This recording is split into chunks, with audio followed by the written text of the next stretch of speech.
So there's a lot of discussion on what will happen to Qatar after the World Cup. Well, the common sentiment is that of something negative will occur afterwards. But the point I want to make, and the point I've been making, is that the World Cup is a one-month event. What is the difference is that a lot of the spending into the economy is linked to infrastructure projects for the World Cup. And those projects will come to an end. So a lot of the spending in the economy will finish, and that brings growth down. Some parts of the economy will definitely deflate, but some others might easily expand. And so we don't have enough information right now to actually call the shots on what will happen for sure.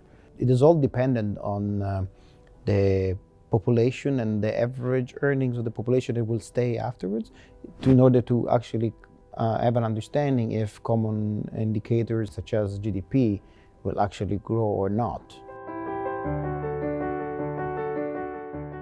Those jobs currently employed by either government agencies or even private sector, they are related to the fact that there's a lot of constructions ongoing.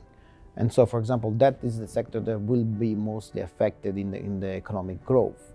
How many more Lusails can you build? As we get closer to the World Cup, that some of the jobs which are no more relevant may actually disappear. Now, it's a disappearing quantity rather than complete disappearance. If you are working in the construction sector and your project finishes, so the company has no new contracts, you'll be out of this country whether the line finishes in 2022 or it finished 6 months ago. The important date for you is not the World Cup, but it's when your project is going to end.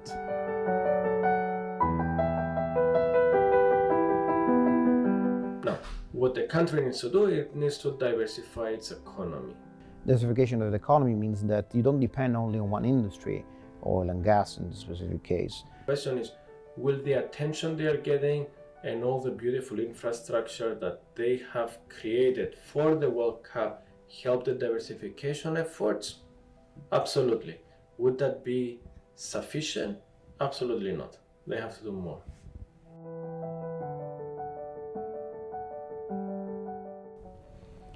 Well, it's definitely an excuse to develop the country. But maybe excuse in the minds of others can be misinterpreted. So I would use the word opportunity. It was an opportunity to really build a very modern state. They didn't look at the World Cup as an event that says, are we going to make money in that 1 month? They said, we are building the country, we want to diversify our economy, we want to be a modern nation, we want to bring attention, but at the same time, attention brings scrutiny. So while we're going through this path, if we have scrutiny, we'll make sure we don't mess up.